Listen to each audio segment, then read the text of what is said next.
quando se deu o golpe, a direção nacional da JOC se posicionou contra. Sim. Mas parcelas significativas da CNBB apoiaram o golpe, baseado numa visão infantil do anticomunismo e uma incompreensão muito profunda do que era a política internacional, né? O jogo de interesses que estavam por trás. Demorou muito para que setores majoritários da CNBB viessem a compreender o erro que tinham cometido.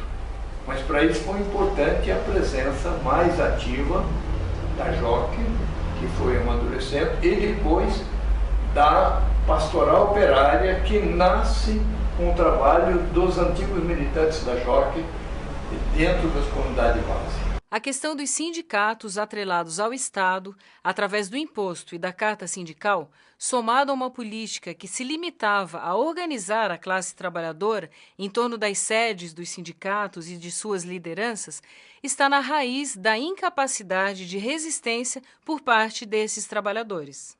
Uma vez escutei, eu garotão, o Martinelli falar, eu paro a ferrovia nesse país por telefone. Né? E pego o telefone também e ligo para o presidente, para o Jango, e falo, ó, Jango, estamos fazendo isso. Era o estilão mesmo, né? Era o estilão, quer dizer, eles falavam com o Jango, o pessoal do antigo CGT falava com o presidente da República, né? A hora que quisesse, né? Pegava o telefone e ligava. Eram recebidos a hora que, entendeu? Era uma relação promíscua com o poder, né? Com o poder. Então, quer dizer, e as pessoas facilmente se enganavam de se achar também no poder, entendeu? Empoderado, né? E um distanciamento da base muito grande, né? Muito grande. Quer dizer, isso aí tá na essência da política populista, né? E quando era um movimento bastante amplo, era um movimento que mobilizava muita gente, que botava a gente na rua, mas que não era organizado, né? Uma coisa é mobilizar, ter poder de mobilização, porque você tem a máquina, você tem aparato de Estado na mão, entendeu? Então você consegue botar a massa na rua, mas uma massa que não está organizada. Então na hora do pega para capar, né, foi um passeio. A gente abusou da greve, porque a greve ela tem que ser bem organizada com a participação do povo. Uma greve ferroviária você vai nas oficinas, discute e tudo mais. Você corre aos trens mostrando para o povo, olha, nós vamos entrar em greve por isso, porque o patrão não está negando e tudo mais. Esse trabalho não era mais feito. Então nós tínhamos, vamos dizer, não, Martinelli você para, não é o Martinelli que para a ferrovia. Quem para é a organização que o Martinelli tem, que confia no Martinelli. Então, vamos dizer, na ferrovia da Santos Jundiaí, nós tínhamos 14 subestações elétricas. Então, 14 homens paravam a ferrovia. Por isso que eu disse, por telefone parava as ferrovias. Na Central do Brasil, com 47 mil homens, eu tinha os maquinistas. Então, era só os maquinistas parar, não tinha trem. Na Leopoldina, eu tinha os chefes de estações e os cabineiros. O CGT, Comando Geral dos Trabalhadores, lança a palavra de ordem de uma greve nacional. Apesar dos portuários, ferroviários e outros setores de empresas estatais darem início a uma paralisação, esta não teve a adesão das demais categorias, esvaziando-se rapidamente. Houve tentativa, né? Houve tentativa sim, mas não se conseguiu. Não se conseguiu, tanto a nível do movimento estudantil, puxar greve nos colégios, nas escolas, como nas grandes fábricas de Osasco. Até o golpe, as greves sempre foram assim, baseadas nos piquetes, na força e na organização dos piquetes, né? E os trabalhadores, de certa forma, quer dizer, sempre esperavam que houvesse o piquete. Se houver piquete, eu não entro. Eu tenho a desculpa de não entrar, né? Agora, não tendo piquete, entra. Entra porque, claro, tem medo de perder represália, tem medo de perder emprego, tem um monte de coisa. E com o golpe e a repressão, ficou praticamente impossível organizar piquete. E a primeira coisa que fizeram, muito claro na minha cabeça, foi fechar os sindicatos, caçar as direções sindicais, ao mesmo tempo que caçavam também militares que se opunham ao golpe. Quanto aos sindicatos rurais, construídos à imagem e semelhança dos urbanos, do mesmo modo que estes foram incapazes de esboçar uma reação efetiva contra o golpe. Os movimentos camponeses estavam muito dependentes das estratégias partidárias. E como os partidos não reagiram ao golpe, então todo aquele movimento sindical, que era, digamos, a frente de massa do PTB, ela ficou descabeçada. Né? Bem, as ligas que poderiam reagir ao golpe, porque infantilmente o Francisco Julião ficava fazendo discursos inflamatórios, arrotando que tinha 500 mil homens organizados e que bastava dar armas que eles fariam a revolução, né? O que depois se revelou ser apenas uma falácia discursiva, mas isso chamou a atenção na repressão. Então, nos primeiros meses do golpe, todo o aparato repressivo militar se voltou contra as ligas camponesas. E eles foram lá para o Nordeste e fizeram terra arrasada.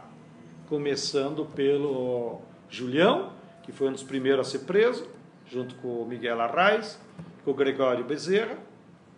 Então, eles já de cara já prenderam os 3 principais líderes. E depois, os usineiros, que era também parte do golpe, se encarregaram de fazer a repressão in loco. Então, o próprio usineiro, com seus pistoleiros e com as polícias militares da Paraíba, de Pernambuco, de Alagoas, do Rio Grande do Norte, se encarregou de fazer a repressão. E é por isso que até hoje eu acredito que a Comissão da Verdade terá muita dificuldade para levantar os assassinatos, os torturados, né, e os perseguidos entre o movimento camponês do Nordeste. Porque aí não foi o Exército, aí foi. O Exército deu a cobertura legal, pode fazer que eu garanto. E aí os usineiros, com essa alteração na correlação de forças, aplicaram o golpe militar por sua própria força e mataram muita gente. Eu já ouvi depoimentos, eu não posso comprovar, de que houve usinas, inclusive, em que foram feitas valas e que foram enterrados camponeses na própria usina. O movimento camponês, que estava mais radicalizado que eram as ligas camponesas, ele não teve como reagir. Essas 2 razões que, na minha opinião, eu acho que não houve uma reação dos camponeses. 2 de abril. Apesar de comunicado oficialmente sobre a permanência do presidente João Goulart em território nacional, o presidente do Congresso, o senador Auro de Moura Andrade, declara a vacância do executivo.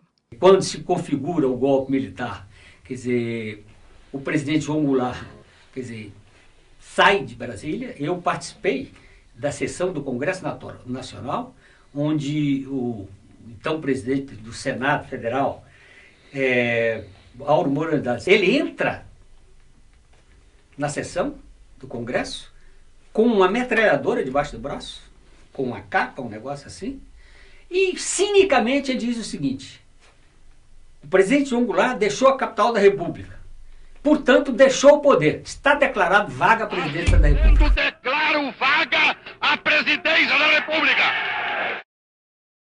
Eu, estudante, naquela época, já não era mais presidente da UNE, mas continuava embalado, fiz um protesto das galerias do Congresso. O Almino Afonso estava lá embaixo com o Roger Ferreira e com Plínio Arruda Sampaio, saíram correndo para que eu não fosse preso naquele momento. Quando o presidente João Goulart chegou a Porto Alegre, já em plena crise, houve uma reunião na residência do comandante do Terceiro Exército, que era o general Nadário Teles. Aliás, uma grande figura humana e de chefe militar. Estava o presidente João Goulart, 8 generais, e eu. E a minha proposta foi a seguinte: que o presidente se retirasse para o interior do Rio Grande do Sul, mais precisamente para a região de São Borja, e que, naquele momento, nomeasse o general Nadário ministro do Exército, e eu aceitaria a nomeação de ministro da Justiça, e que nós iríamos tratar da resistência. A decisão final dessa reunião coube ao presidente, que decidiu que não houvesse resistência, porque considerava que seria um tributo de sangue demasiadamente grande que o povo brasileiro teria que pagar para restaurar os seus direitos. O Hélio, por exemplo, no livro dele, o Hélio Gaspar, eu já discuti com ele, que o Jango devia ter resistido. O Jango não tinha força para resistir. Ele depois justifica, não sei onde, que seria a guerra civil, e uma guerra civil em que haveria muito derramamento de sangue e que nós seríamos batidos, seríamos esmagados com a maior facilidade. Uma coluna de tanques e outros blindados desfila ao longo do eixo monumental de Brasília, rumo à Praça dos Três Poderes. Informado sobre esses acontecimentos e sobre o deslocamento da esquadra estadunidense, a Operação Brother Sam, rumo à costa brasileira, o presidente João Goulart retira-se para Montevidéu, 4 de abril, às 15h30.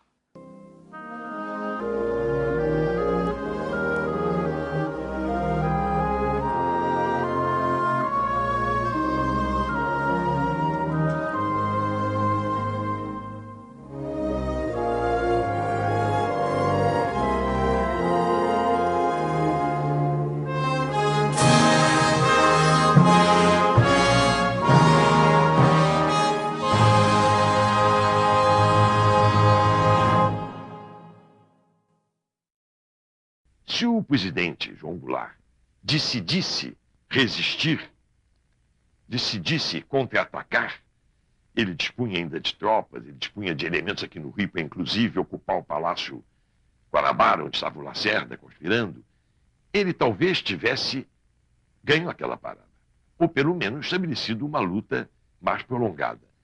Mas ele resolveu não resistir, foi uma decisão, a meu ver, até acertada, porque evitou derramamento de sangue. E hoje, depois dessas informações liberadas lá do americano, a gente está vendo o envolvimento que, inclusive, tinha o governo americano no golpe militar que estava se processando no Brasil.